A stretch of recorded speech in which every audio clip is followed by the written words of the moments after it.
Good morning mga katribo and welcome to another episode of Straight Talk. I'm Roy Pelovello.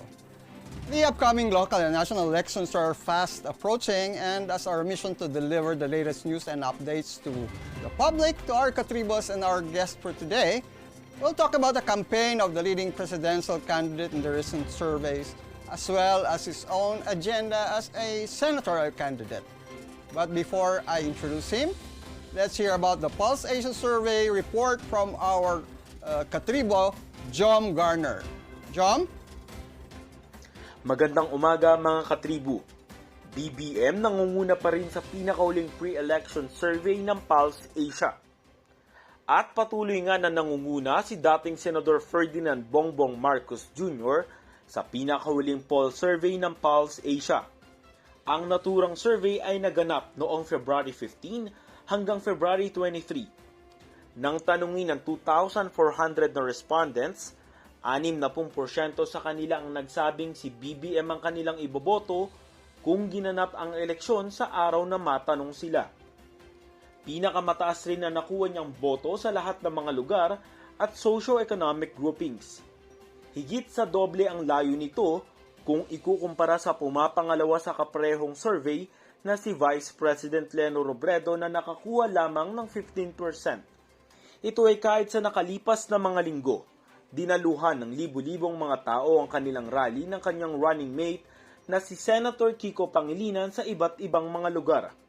Bago rito, nauna nang inasahan ni Senate Minority Leader Franklin Drilon na magre-reflect na ang mga higanteng rally ng Robredo-Pangilinan tandem sa mga susunod na poll surveys. Samantala, pumapangatlo sa survey si Manila Mayor Isko Moreno na nakakuha ng 10%. Sinundan ito ni Senator Manny Pacquiao na nakukuha ng 8%. Sumunod dito si Senator Ping Lacson na nakakuha naman ng 2%. Sumunod sa kanya si Faisal Mangondatu na nakakuha ng 0.4%. Samantala, kapwa naman nakakuha si Calio de Guzman at Dr. Jose Montemayor Jr. ng 0.1%. Samantala, si former Presidential Spokesperson Ernest Abella at former Department of National Defense Secretary Roberto Gonzales kapwa nangolelat sa naturang survey. Ang survey ng Pulse Asia ay may plus-negative 2% error margin at 95% confidence level. Ako si Jomel Garner nag-uulat para sa Gising Na. Balik po sa inyo dyan. Thank you, Jom. And with that, let me introduce to you to our guest, none other than former Presidential Legal Counsel and now running for Senator, Atty. Salvador Panelo. Good morning, sir, and welcome to Straight Talk. Good morning. Good morning. Thank you for having me. Good morning, sir. Always a pleasure having you here. Looking good. Do you have any, the PDP senatorial ticket, has any scheduled campaign for today? Oh, not today, but I understand we have on the 25th in Santa Rosa, Laguna. Santa Rosa, Laguna. And how are your campaign proceeding, sir? Well, I've been to many places. Sometimes I have 3 to 4 or 5 events in a day. It's so tiring, but it's productive. I get to know the concerns of a lot of people and respond to them immediately. And recently, you were the subject of some hot discussions in the net with your song. Yeah. About that Sanay Wala Nang Oras. Well, I sang that in the political event for Mayor Inday Sara at the Aberdeen Court. I sang it before a group of LGBTQ. And I've been singing that for many years since my special child, Carlo, passed away. Because the lyrics and the music remind me of the great lengths I took in caring for my special child. That's one of my favorite songs. And every time I sing that, I remember him. And I effectively am paying tribute to my son. And at the same time, I thought I was paying homage to the singer Sharon Cuneta, June Polistico, and the composer. Yes. Also, I had permission from Viva Records, in fact, to do that. All right, okay. Anyway, let's leave that controversy aside, and I hope you don't mind if we focus on the most recent developments in the political scene. First, Yes, of course. the survey of the Pulse Asia, where you have Senator Bongbong Marcos leading with 60% over his closest rival, Vice President Leni Robredo, with 15%. And Mayor Sara Duterte also leading the vice presidential contest with 53% over the closest rival, Senate President Vicente Soto III. Your thoughts on that, sir? Well, I'm not surprised. I've been saying that the reason why Mr. Marcos has been surging is because out of the 5 candidates, only the former senator has not criticized the president. In fact, has praised him for what he has done, and he has even committed himself to continuing the reforms the president has made.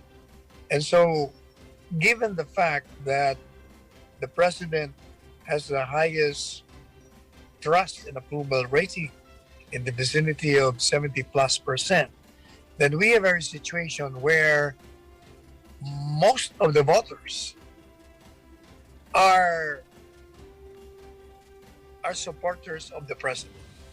So if you're a supporter of the president and a candidate will hit the president or criticize the president on his performances, then the supporter naturally and logically will not like you. And he will go for a candidate who will continue the programs initiated by the president and who does not criticize the president. And that candidate is the former Senator Bongbong Marcos. That is why he has been consistently being on top of the field.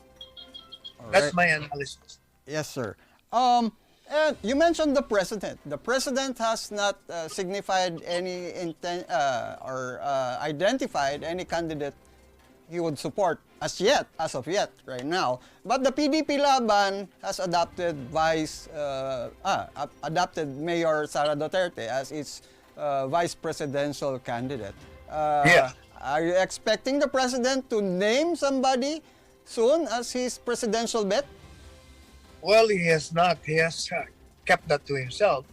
As far as I know, still neutral on the presidential candidates. How about yourself, sir? You have been quoted as saying that you're natutuwa kayo that ang pinili ni Mayor Duterte na maging katandem si dating Senador Bongbong Marcos. Are you in that way expressing your support for Senator Marcos? Well, because they've been asking me my position on the tandem. Because, my background when I was many years ago, when I was with Cory. Go ahead, sir. We're losing you. We'll try to remedy our connection. Attorney Panelo, go ahead. You're getting choppy, sir. Anyway, we will pause for a commercial break, and when we come back, we will continue our interesting talk with none other than Attorney Salvador Panelo.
Tribune, may digital shows na din. Dahil sa mas lumalaki at mas lumalakas nating tribu, handog sa inyo ng Daily Tribune ang mga programang magbibigay buhay araw-araw. Be informed at mag-good vibes tuwing umaga sa programang Gising Na. Be updated sa news and happenings sa Tribune News on Cue. Mas kilalanin pa natin ang mga paborito nyong atleta sa programang The Athletes Tribune. Alamin ang latest entertainment sa programang What's Up. Ma-inspire sa mga kwentong hatid ng Perfect. Search lang ang Daily Tribune sa inyong Facebook at Tribune Now on YouTube. See you there mga katribu!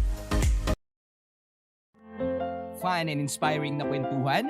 Sagot na yan ang programang Spotlight ng Daily Tribune. Makipagkwentuhan at kilalanin ng iba't ibang personalidad na kilala sa kanila.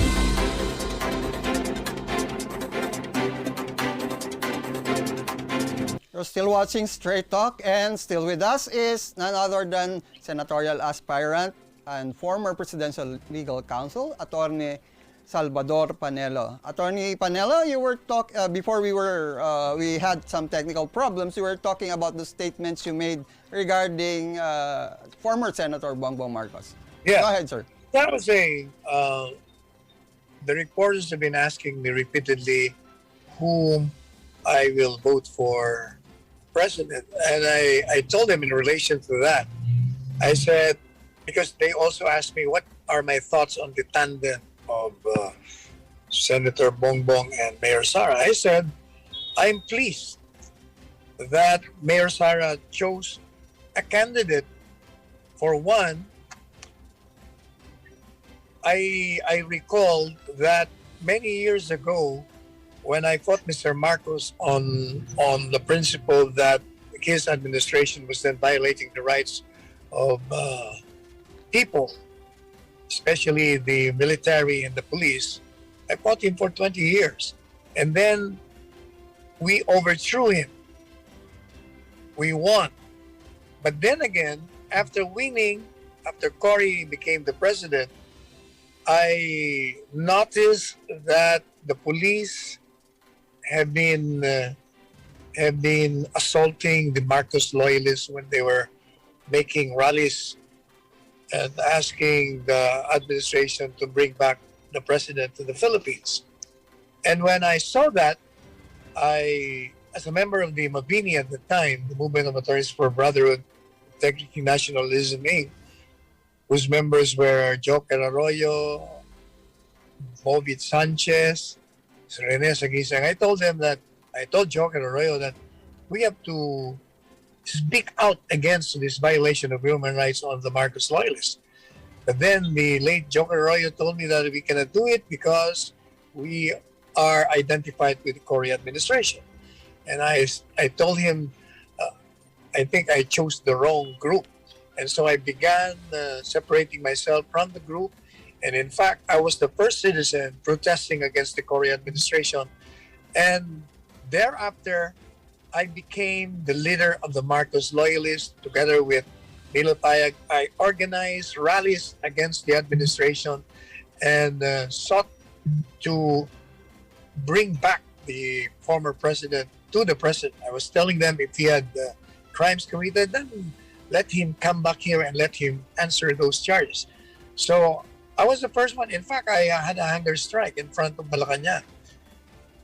Right. And so my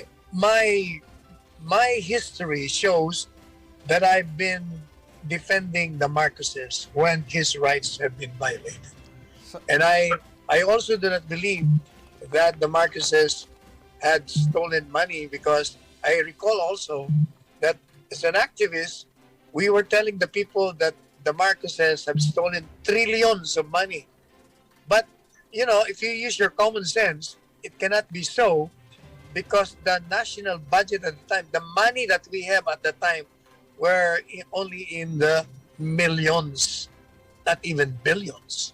So how could they be stealing trillions? Now, number two, considering, therefore, that I've been a lawyer for Ms. Imelda Marcos and I've been defending the Marxists, necessarily I would be pleased that the son of the president, Imelda Marcos, is now a candidate and has been chosen by the daughter of the president, whom I support, and by a mayor that I admire. That's one.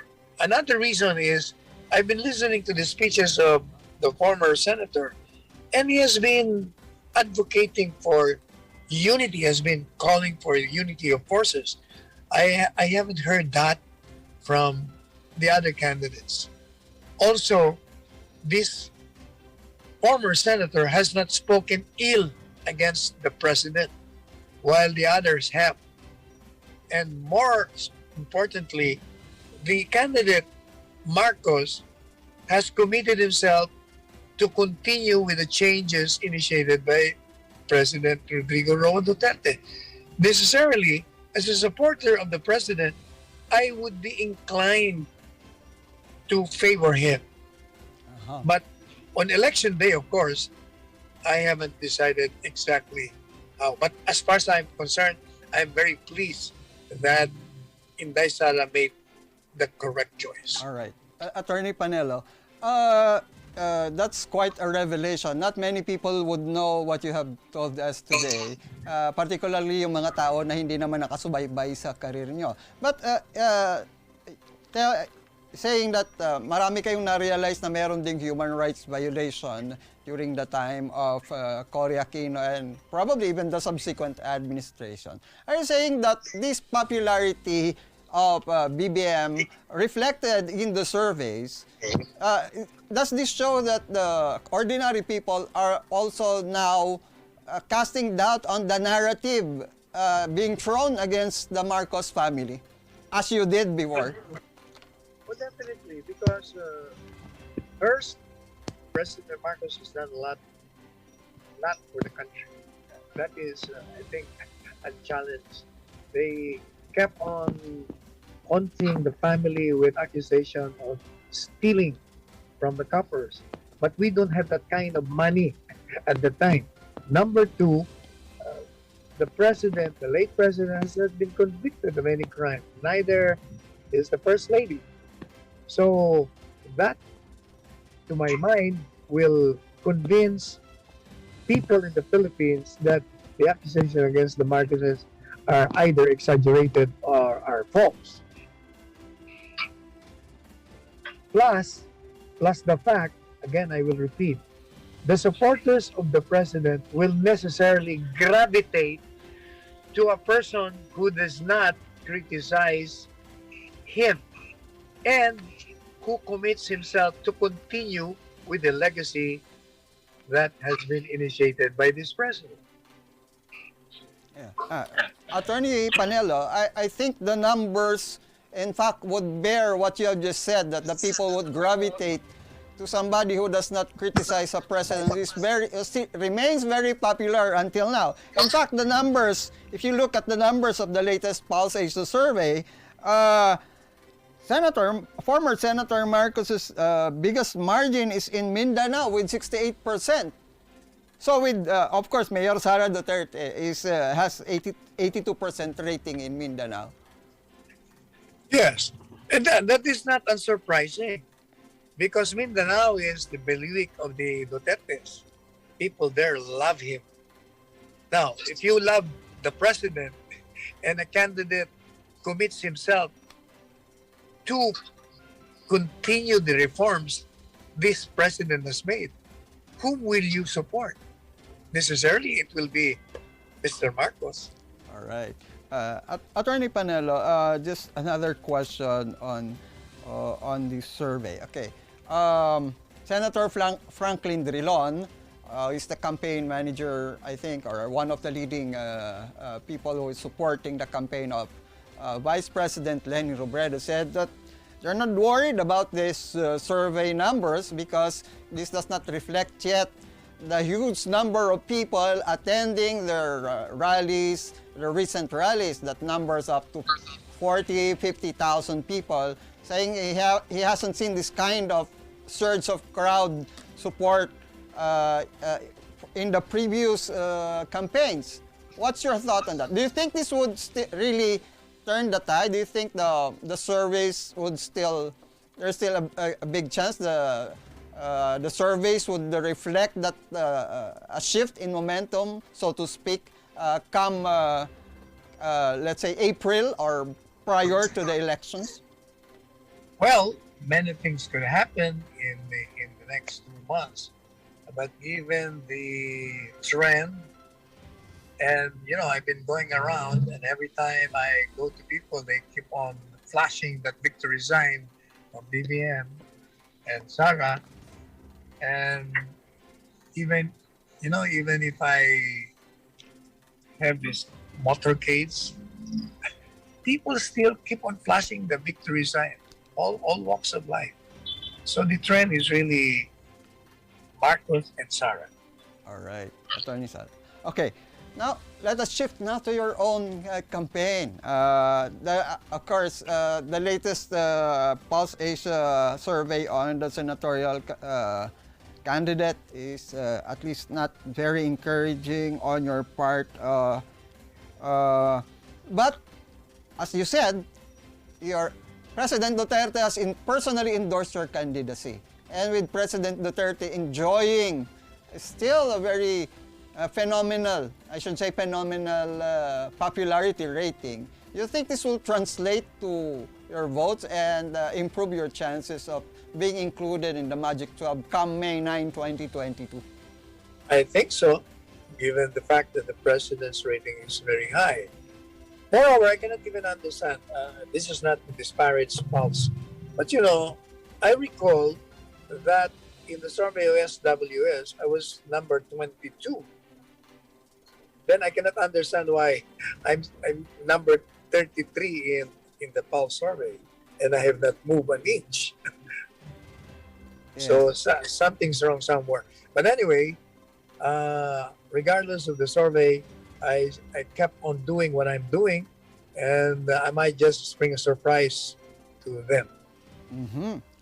We would be awaiting that kind of a surprise. But when is the big, any schedule of the PDP this coming week? Where are you guys going to focus your campaign?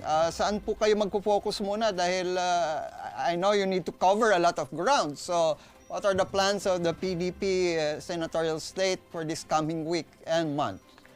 Ang alam ko po is sa 25 sa Santa Rosa, Laguna. And then thereafter, sunod-sunod na yan, kasama si Presidente Duterte. Meanwhile, in between, meron kami mga sari-sariling mga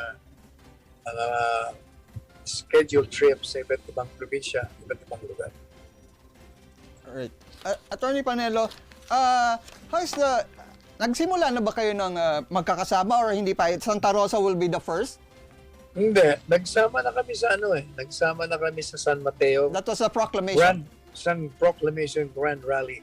And then nagsama-sama na naman kami sa Davao nung in-endorse kami ni Presidente isa-isa dun sa programa ni Pastor Tipuloy sa SMNI. Mga 4 days ago lang. Oh yes. But so how can you describe the pulse of the people during, for example, the proclamation rally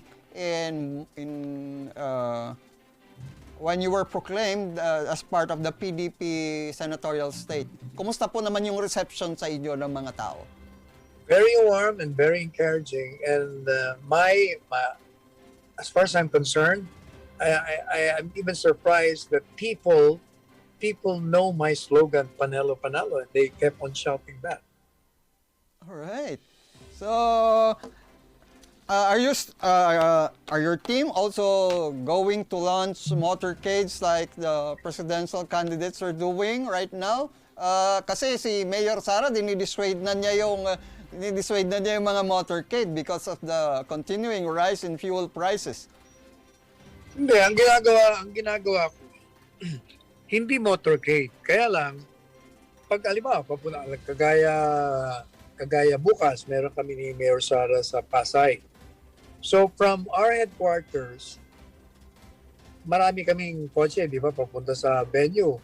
So meron kaming pick-up, umakit na ako dun sa pick-up at along the way, papunta dun sa venue, nagkakaway na ako dun, nakikita ko reaction ng tao.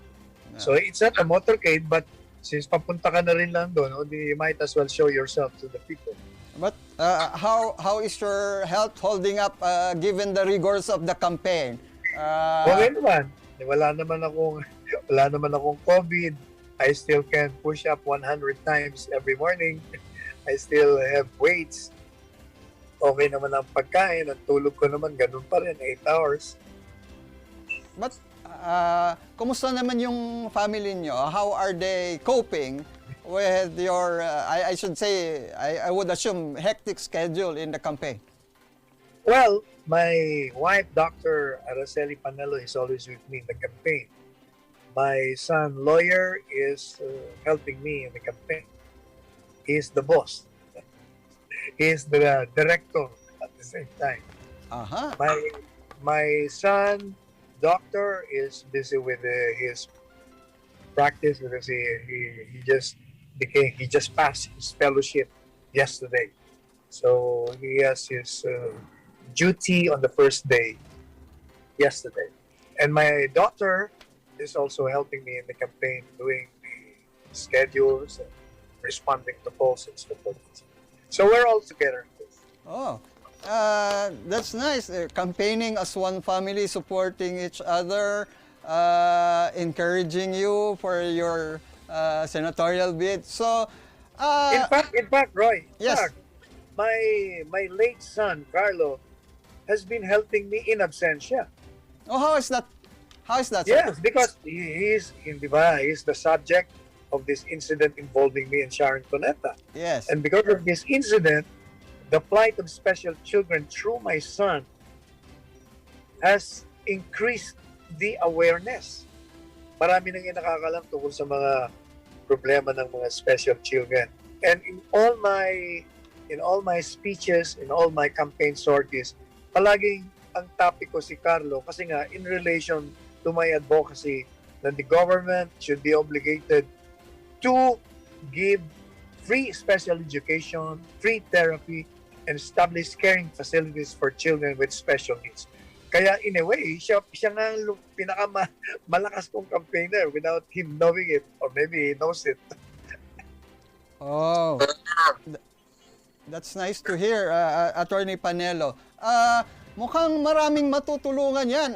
Do you have statistics kung gaano po karami dito sa Pilipinas? Kasi marami akong nakikita mga talagang mga kakilala ko, may pamilya na maraming mga miyembro with children with special needs. So, do we have any statistics kung gaano karami ang posibleng matulungan? And ang plano ninyo for the government to provide more support to children with special needs? Can you give me a number that you think na kung gaano karami mga bata? Sa tingin mo? Actually, sir, I don't have any Magbigay ka lang idea. ng I'm number. trying to Magbigay look ka lang into ng the number. data, pero... Guesstimate. Go ahead, sir. Hindi, ikaw, magbigay ka ng number and I'll tell you. 5 tingin mo, million? ilan? 5 million? Do we have more than? 5,100,000 children according to PhilHealth.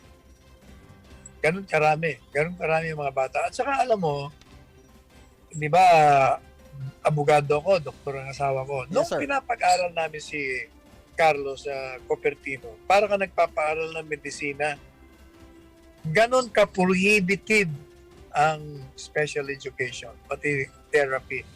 So, can you imagine, 80% yata ng mga magulang ng special children, mahihirap. Kung kami nga doktor abogado, nagre-reklamo, nahihirapan yung pang mga ordinaryong tao. Okay, marami talagang matutulungan pag nagkaroon ng batas na magbibigay ng special education, special therapy, and caring facilities for them. Kasi ang problema talaga ng mga batang ito, maliban pa dun sa mahal ang pagpapaaral at mahal ang pagpapa-therapy sa kanila, paano na sila kung mamatay ang mga magulang nila ahead of them? Kami ni Dr. Panelo, wala na po kami problema kasi namatay na siya. Pero yung mga buhay, paano na kung mamatay ang mga magulang nila? Sino mag-aalaga sa kanila? Maniwala ka. Walang kamag-anak at mga kapatid na magkakaroon ng panahon kasi meron din silang pamilya. Kaya kailangan talaga pumasok ang gobyerno. And given the fact that under the Constitution, specifically Article 2, Section 4, saying that the prime duty of the government is to serve and to protect the people, I cannot imagine what group has more requirement of protection than the children with special needs. Walang ibang grupo na kailangan talaga ng bigyan ng protection na mas kailangan maliban dito sa mga batang ito. Attorney Panelo, I agree with you 100%. I've personally seen families struggling to cope with the difficulties of raising and caring for children with special needs. Just one question. Do you think we have enough trained experts and therapists to take care of children with special needs? I don't think so. Kaya nga precisely, dun sa batas na yun, kailangan magtatayo rin tayo ng mga training center for them para mas marami ang mag-aaral, magti-train how to take care of children with special needs. Kailangan yun. Alright. Attorney Panelo, always a pleasure talking to you. I give you this time now to talk to our katribo, to our listeners, and to our viewers about your plans and hopes for our country and your legislative agenda to help them and to help our country move forward from the difficulties we are facing now regarding this pandemic and the current rising of fuel prices. You have the floor now, Attorney Panelo. Ako po ay tumatakbo sa Senado. Ang pangalan ko po ay Salvador Panelo Panelo, number 5050 sa balota. Ako po ay tumatakbo upang ipagpatuloy po ang mga sinimulang mga reforma na sinagawa ni Presidente Duterte. Kaya po lahat ng mga batas na isusulong natin ay pagpapalakas sa ekonomiya, itutuloy natin ang suporta sa foreign policy, independent foreign policy ni Presidente na kaibigan tayo sa lahat at wala tayong kaaway. Pero pag itong kaibigan natin, aawayin tayo, itatayo natin ang puri ng ating bansa. Itutuloy din po natin ang pagsusuporta sa mga batas kung saan palalaka o papalawakin pa natin yung build ni Presidente. At meron po akong napakahalaga rin na isusulong yung pong libreng edukasyon sa lahat. Kasi, lalo na po yung mahihirap kasi ngayon meron po tayong free education sa mga state colleges, universities, para sa mga supposed to be yung pong tertiary act na tinatawag na free tuition. Yung po ay para sa mga mararalita. Pero maniwala ba kayo, ang record po natin lumalabas, 12% lamang sa the poorest of the poor ang nakakapasok at nakakatapos sa state universities ng libre. At ang pinakamarami ay yung mga upper middle class at mga mayayaman, 17% sa mayayaman ang nakatapos. 64% sa middle and upper middle class. Kung baga, nagbabayad po ang gobyerno natin ng bilyon-bilyon para pag-aralin ng libre yung mga hindi naman kailangan ilibre. Pero yun, 64 plus 17%. Tapos 12% lang na mahihirap pa nakapag-aral. Kailangan pong baguhin natin. Alam niyo ba kung bakit ganon? Kasi mas preparado po yung mga anak na mayayaman, anak na mga middle class sa pagpasok sa libre kasi meron pong entrance examination. Meron din naman po, pag may kaya ka, prep pa lang, nursery pa lang, ang edukasyon ng mga bata hanggang makarating yan sa high school. Kaya preparado sila. Kung ikukumpara mo dun sa mga tao sa probinsya, wala naman sila mga tutor, syempre, pagdating sa examination, talo na sila. Okay, 12% lang. Kaya gagawin po natin, kung ikaw ay pinanganak na Pilipino at morality ka, automatic, libre na. Wala na mga examination, wala na mga i-maintain mo pa yung mataas na grado. Kasi, pag hindi naman po mataas ang grado mo, pwede ka naman ilagay sa vocational hindi po ba? Ang mahalaga, yung pinakamahirap talaga ang bigyan natin ng edukasyon, gawin lang natin 10% galing sa mayayaman. Meron pa po akong iniisip, yung po mga ina ng tahanan, kailangan bigyan natin ng ayuda po yan, allowance monthly, sapagkat hirap na hirap sila.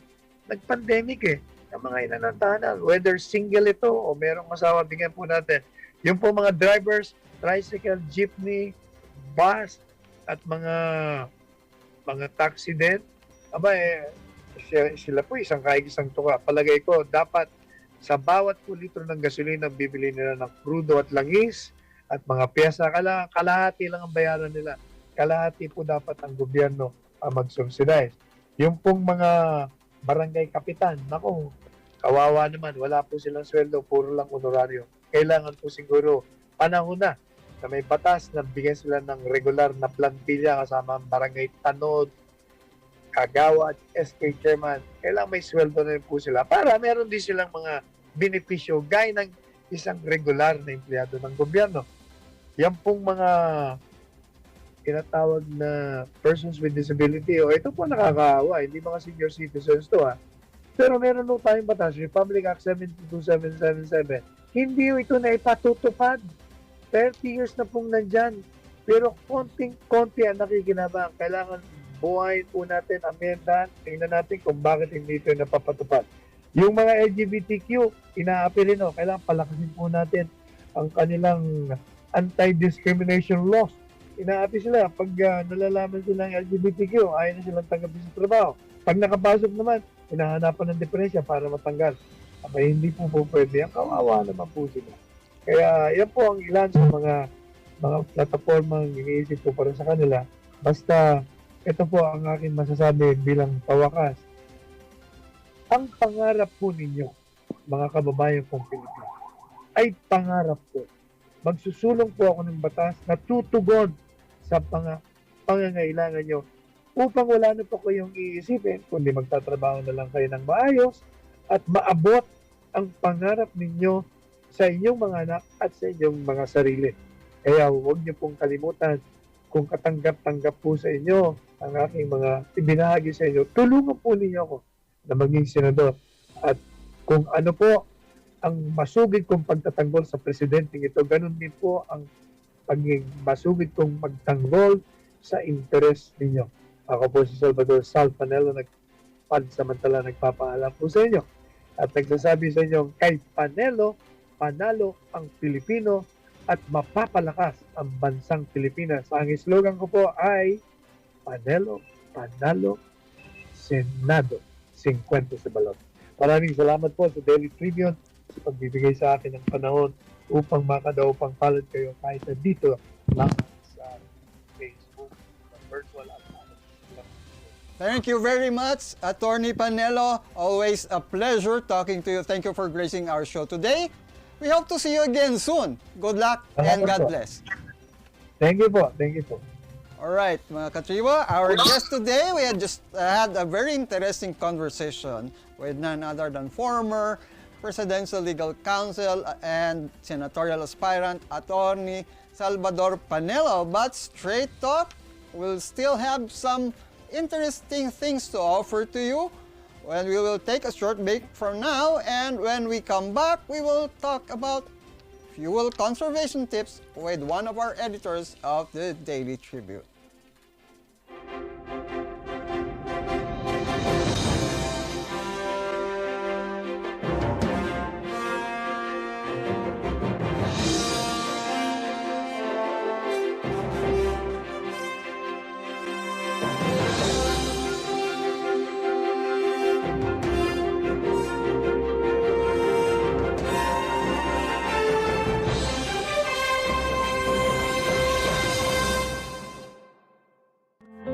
Fun and inspiring na kwentuhan?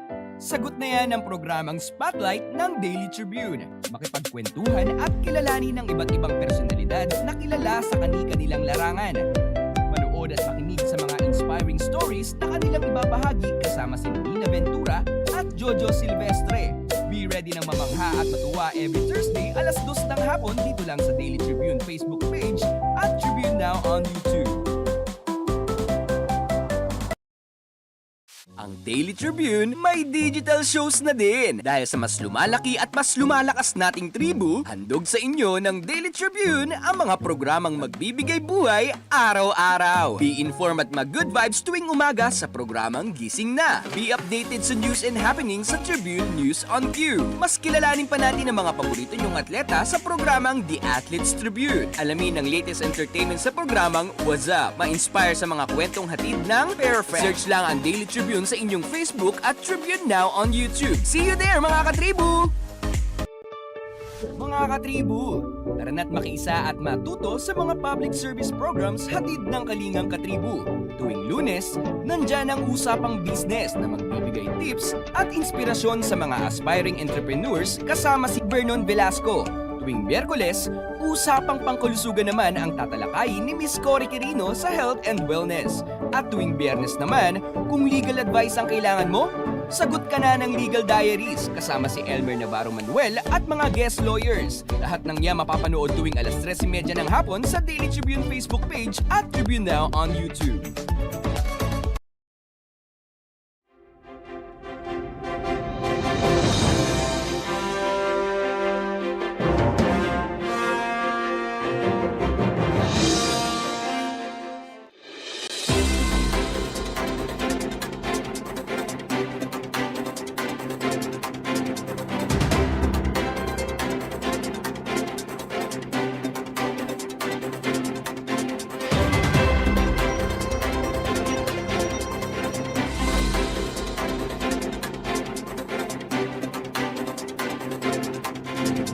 Welcome back to Straight Talk, mga katriba. And just before the break, we were talking with Atty. Salvador Panelo about the recent political developments, particularly the Pulse Asia survey showing a huge margin of lead by former Senator and presidential aspirant Bongbong Marcos against his rivals.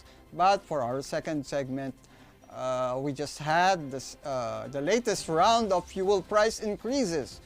Yung diesel raised to 13 pesos and 15 centavos per liter, with gasoline now priced with an additional 7 pesos and 10 centavos per liter of gasoline, and 10 pesos and 50 centavos per liter of kerosene.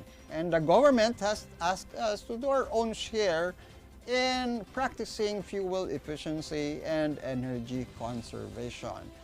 So we will now talk about ways on how to ease the burden, so to speak, of the high prices of fuel and other basic commodities. But now, before I introduce to you our guest, let's hear the latest report on the oil price hike from our reporter, Maria Romero. Mula ngayong umaga ay epektibo na ang higit 13 pesos na dagdag sa presyo ng kada litro ng diesel, higit 7 pesos sa gasolina at higit 10 pesos naman sa kerosene. Dahil dito, lubhang apektado ang sektor ng transportasyon. Ayon kay Piston Chairman Emeritus George San Mateo, tinatayang nasa 745 pesos ang mawawala sa kita ng mga public utility jeepney drivers kada araw. Aniya, hindi pa rin sapat ang nakalaan na 5 bilyong piso na ayuda para sa sektor. Samantala, sa isang pagdinig sa Senado, iminungkahi ni Ernesto Pantangco, Committee on Energy Vice Chairman ng Management Association of the Philippines, na gamitin ng gobyerno ang Malampaya Funds para sa karagdagang subsidy. Sa isang panayam noong Lunes, kinumpirma ni Department of Energy Secretary Alfonso G. Cusi naman na nagpatawag si Pangulong Rodrigo Duterte ng pagpupulong sa kanyang ahensya kasama ang Department of Finance para talakayin ang pagsuspinde sa fuel tax. Sinabi ni Cusi na tatalakayin ni Duterte ang posibleng pagpapaliban o pagsuspinde ng buwis upang magbigay ng economic relief sa mga consumer. Habang nananatiling mataas ang presyo ng langis, umapila si Secretary Cusi na iwasan ang panic buying sapagkat nananatiling sapat ang supply ng langis sa bansa. Ako si Maria Bernadette Romero, nag-uulat para sa Gising Na. Thank you, Maria, for your report. So, mga katriba, that's the situation. That's the latest round of fuel price increases. And to help us cope with this situation and achieve fuel efficiency, we will give you some conservation tips. And for that, we are fortunate to have with us today none other than the motoring editor of Daily Tribune, Ronald De Los Reyes. Welcome, Ron, and good morning. Good morning. Good morning, Sir Roy. Ayan. How are you? Poging-pogi ang ating motoring editor at talagang nasa likod ng manibela. Kaya naman, as our resident motoring expert, pwede bang mabigyan mo ang ating katribo ng ilang tips para naman mabawasan ng konti yung kanilang gastos sa fuel na ngayon ay talagang medyo napakataas na ng presyo. Actually, sir, yun nga. Gaya ng report ko kanina umaga sa gising nga, ang ating ang mga useful tips para makatipid ay gaya ng una ay kailangan check natin yung kondisyon nating kotse. Kailangan na check natin nasa regular tayong nagpapa-preventive maintenance service para malaman natin na walang diferensya yung kotse para maayos siya tumatakbo. Kasi ang kotse, kapag mayroong diferensya yan, lalo siyang nagkakonsumo ng gasolina. So dapat maganda at nasa kondisyon ng kotse. Tapos yung tama yung baterya, tama yung nasa kondisyon yung baterya. Tapos yung mga tire pressure, kasi lalo yung tire pressure sa kalsada, napaka-importante na tama yung apat na gulong mo, tama yung tire pressure. At actually kami sa motoring or sa mga yung motoring circles, no, ang ginagawa namin para lalo kang makatipid sa pag kunyari, ang required tire pressure sa'yo, naka-indicate naman sa kotse yan eh. Diba? So meron diyang indicator sa may tabi sa may gilid na ganito, 32 ang yung preferred tire pressure sa iyong kotse. Pwede mong gawing 35 yun para lalong umikot yung gulong sa kalsada at mas matigas siya at mas may tendency na mas mara yung rolling niya. Alright. Tapos Ron, yes? just to cut you up, para lang malinawan ng ating mga katribo. You mentioned about tire Yes, pressure, which is Tire often overlooked kasi minsan bihira mo na check yung tire pressure eh. Yes. Malaking factor yun. And you were suggesting that there were indeed studies, I've read some of these studies, that a drop in the pressure has a corresponding drop in the mileage of the car. Yes, actually. Pero if you overinflate it beyond the recommended tire pressure of the manufacturer, hindi ba naman magiging mas matigas yung ride mo or wala bang danger ito sa mga motorists? Well, there are mas matigas siya in a way.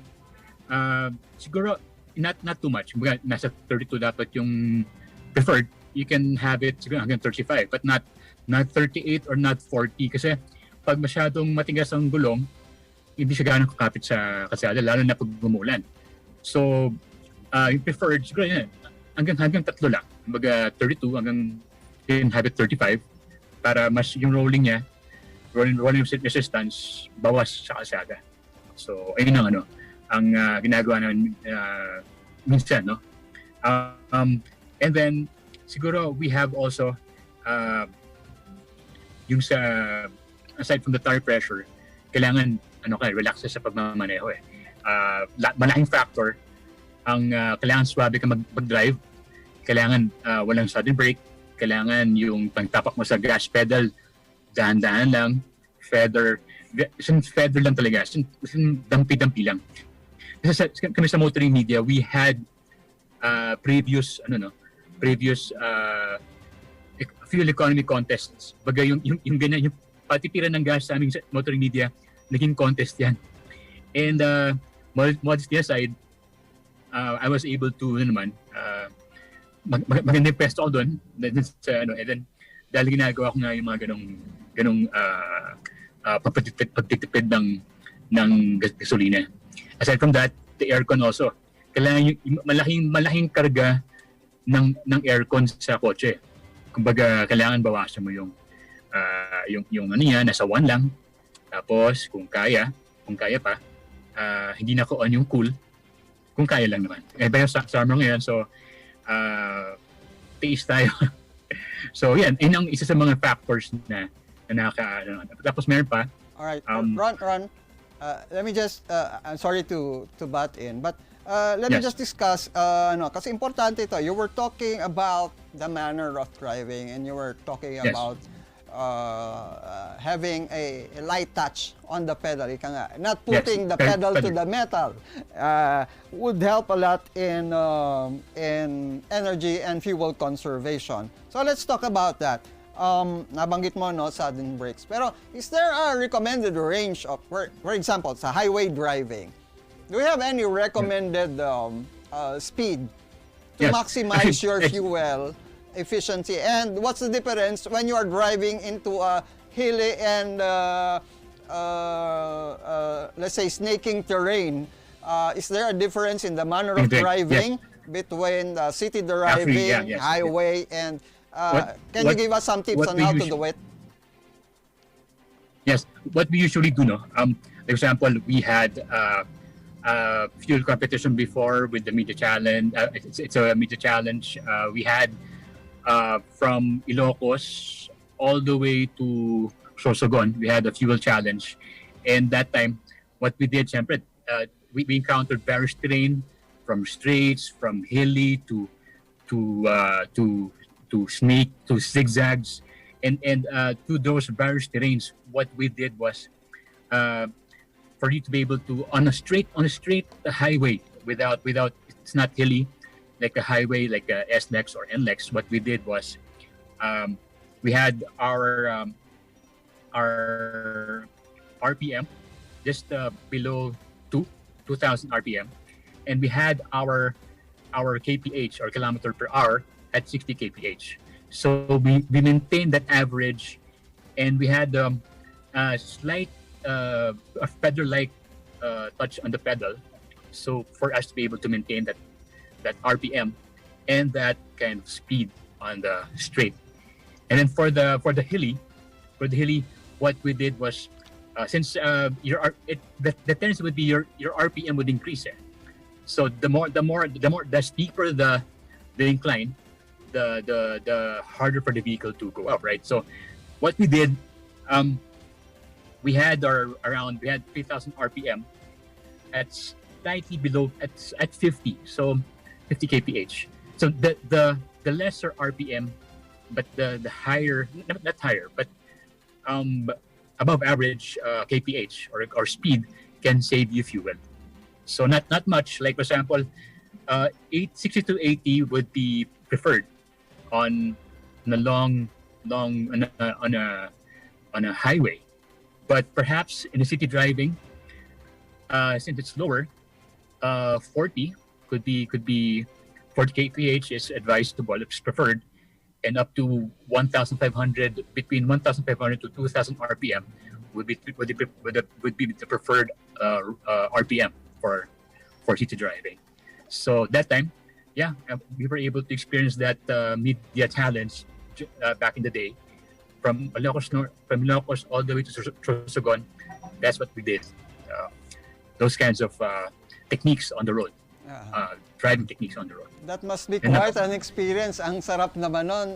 Sana Yes, all yes. makasama. Anyway, I'm just curious, Ron. I'm not a motoring expert. I drive a car, I drive a motorcycle, but I'm not a motoring buff. So, is there a difference sa fuel efficiency between an automatic and a manual transmission vehicle?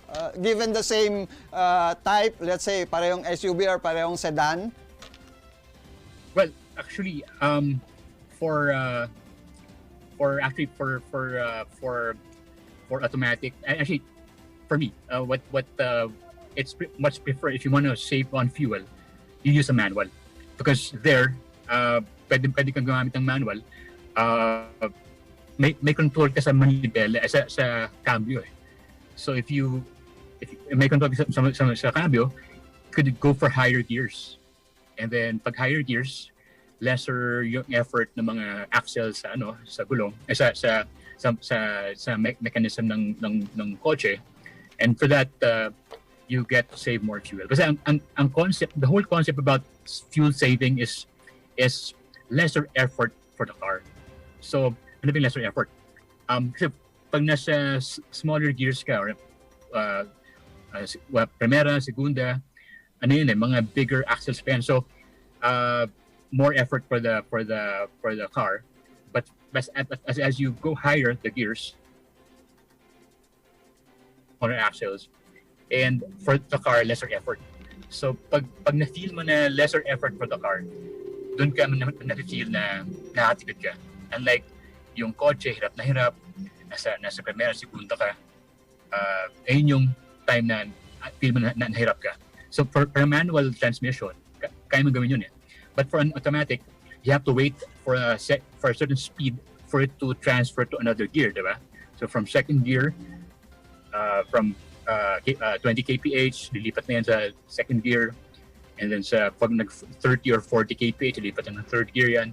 So it would take time. But if you're using an automatic, make sure na you have to have patience. Then if you're going slowly if you're slowly increasing your speed, you have to be patient with the gas pedal. You have to still feather it. And the problema with us, like what I said, kailangan kalmado ka lang kung nag-drive ka. Kailangan relax ka lang. Kahit nagmamadali ka, you have to be calm. You have to stay calm in any situation. Otherwise, lalo kang mapapabilis, lalo kang mapapabreak, lalo kang hatawin, di ba? So in driving, for you to be able to save more fuel, you have to be relaxed. So as you go, as you increase your speed, kailangan dahan-dahan lang, light touch lang talaga sa pedal. All right. So ayun ang number one talaga. All right. You have to be relaxed and you have to take it easy in the car. Kailangan best friend mo yung kotse. Kailangan alagaan mo yung kotse. Kailangan yung kotse nasa tamang kondisyon. At yun nga, hindi mo abusuin. Yung for us car guys, or for us people in the motoring world, no, we should love our cars. Alright. And by loving our cars, they would in return love us back by giving us a more fuel efficient ride. Diba? Okay, so if you're taking care of your car, it will take care Yes. of your pocket too. But of course, Yes, as we said, your pocket. you can change. It won't be wise to buy just a manual car just because of the high fuel prices right now. But of course, that's very interesting, Ron. So, mga katribo, before we continue with our discussions in Tips with Ron, we will take another break. Stay with us.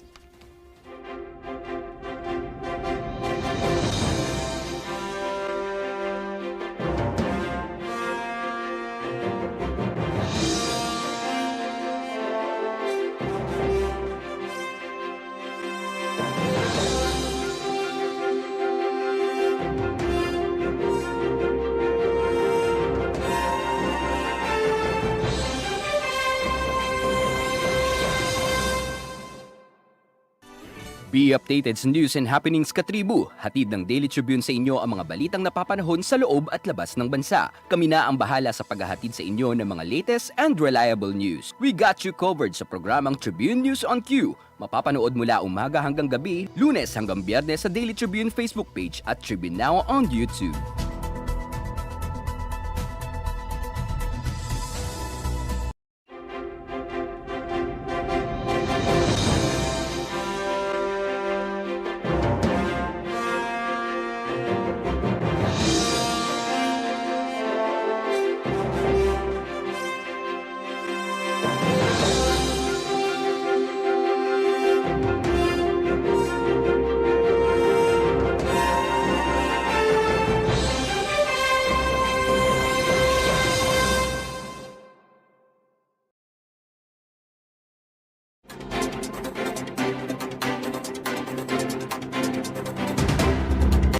Welcome back mga katribo to Straight Talk. We were just, Ron and I were just talking about tips on fuel efficiency para naman mabawasan po yung impact ng rising fuel cost na patuloy pong tumataas because of the conflict between Russia and Ukraine. Ron, as we were talking earlier, you mentioned that one of the tips you mentioned about is the use of the aircon. But now we're coming into the summer months. Today's March, and coming April and May are among the hottest months here in our country. So, anong setting yung dapat natin gawin about our use of the aircon? And makakatulong din ba yung mga shades, yung iba pang mga gamit just to cool our vehicles para hindi naman masyadong mahirapan yung ating aircon? Go ahead, Ron. The aircon, for the aircon,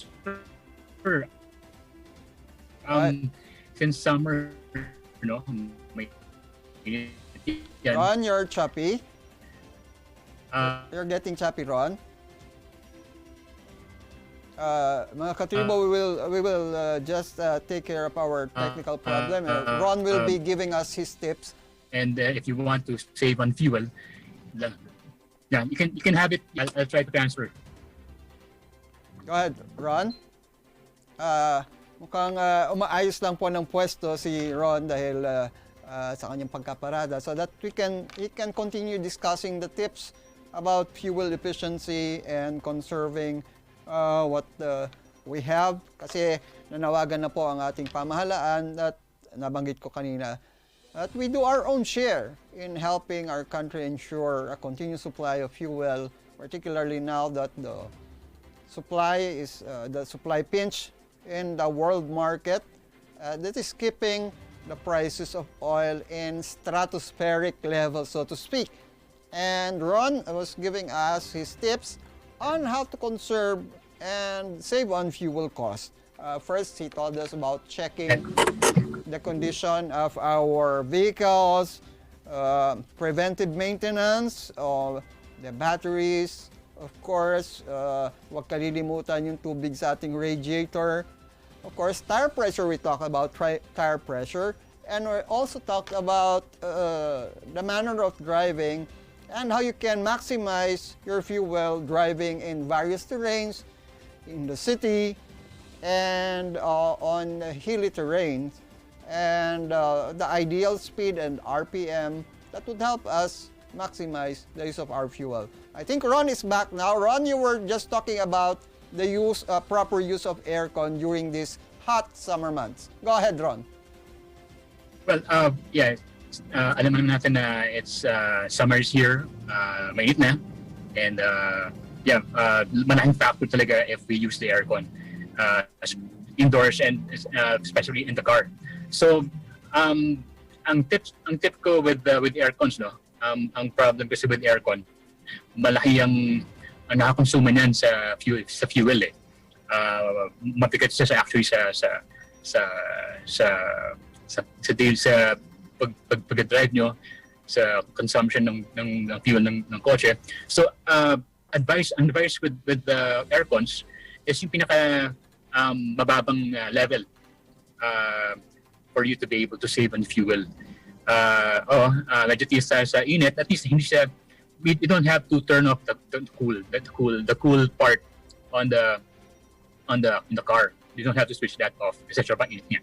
Right. So and usually what we do, no, during not summertime, no, like for example rainy days, if we want to save on fuel during rainy days, we usually have our windows down and then naka-off yung aircon.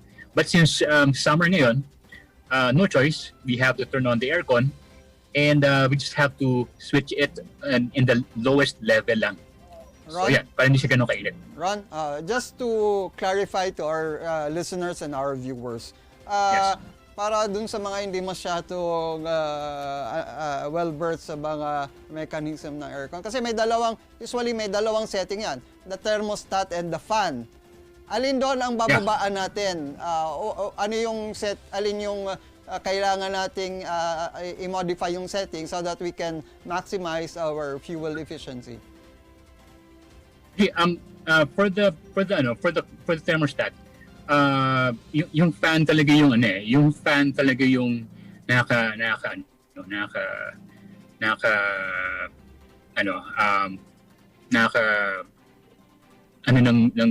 ng fuel. So if you want, you can turn, if you can have the thermostat perhaps both equal what we do na lang. Like example, 18, diba? 18 or low yung 18 degrees yung pinakamababa sa thermostat. We can have that there, pero yung fan niya naka-off.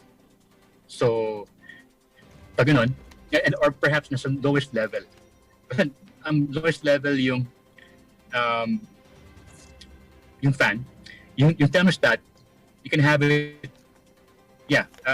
perhaps siguro 20 or perhaps 21 siguro, mga ganun. Well, it is a factor also. So, ang important talaga is yung fan, yung level ng fan Alright. ng kotse. Alright. So, basta, dapat nasa 1 lang siya. ah, Or perhaps, yung cool niya, yung aircon, off. alright. Yung mismong cool talaga. Alright, It Ron. depends on your vehicle. So, Oo. it depends on the car or on the features of your car. But, yun nga.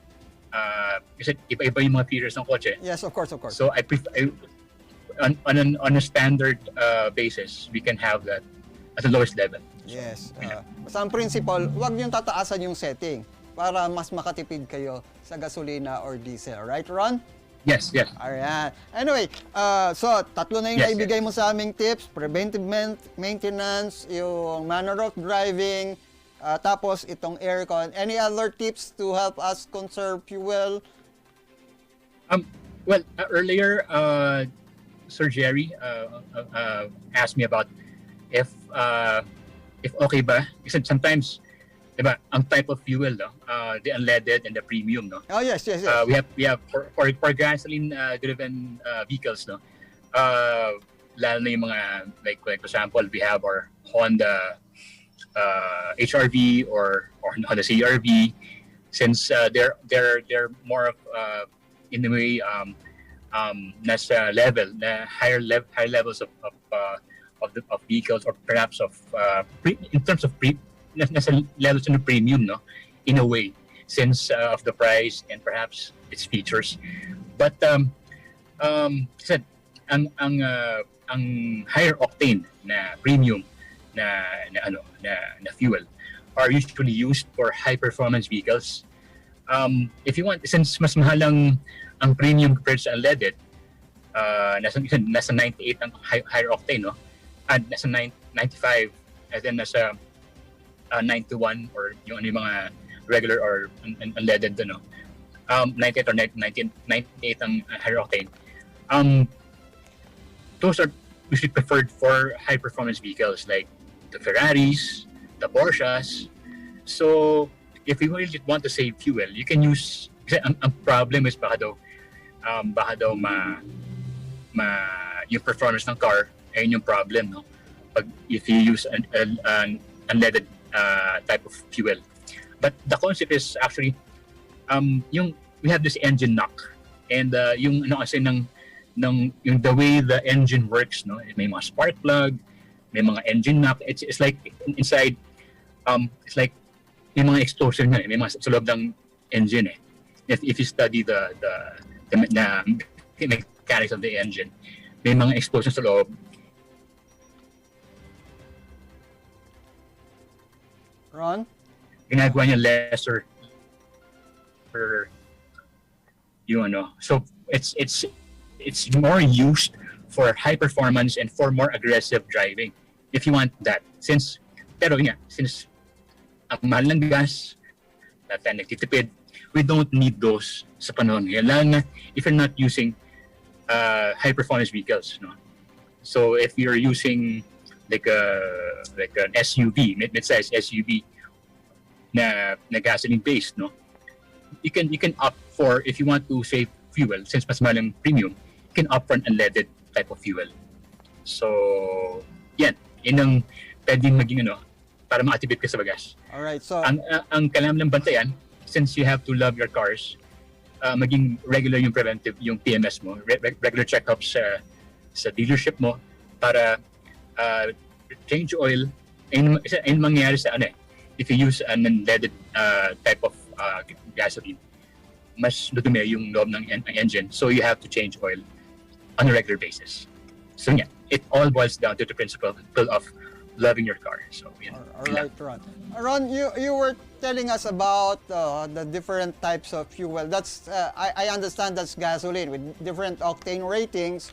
The lower octane ratings being what is more commonly known as the unleaded type, and the higher rating octanes known as the more premium type. But sa diesel ba meron tayong classification na ganito? Premium type.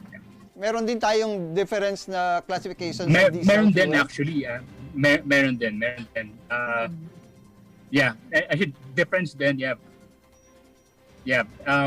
And although not all gasoline stations or gasoline brands cater to have those, no. But some have. But I prefer if you can use the lower type of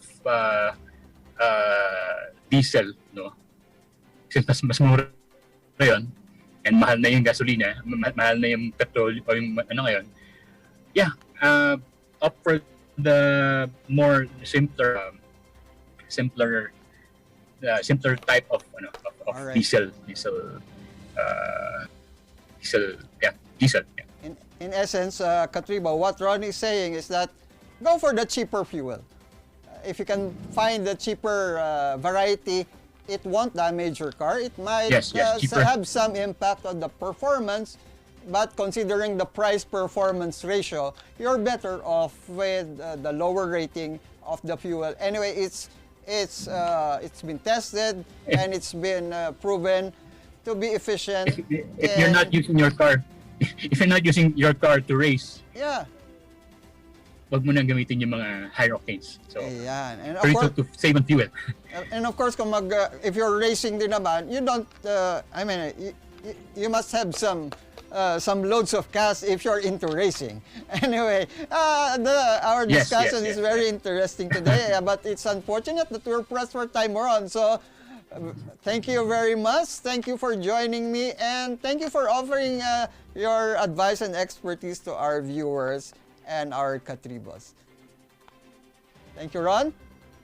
Mga Katribo, we hope we are able to help you with your struggles amid the economic crisis that we are facing today. Not really an economic crisis, but more on a fuel price crisis that is also causing a surge in the price of our basic commodities. Thank you for joining us today in this episode. You can watch Straight Talk live every Tuesday at 10 a.m. on Daily Tribune's official Facebook page and on Tribune Now on YouTube. I'm Roy Pelovello, and this has been Straight Talk. Good morning.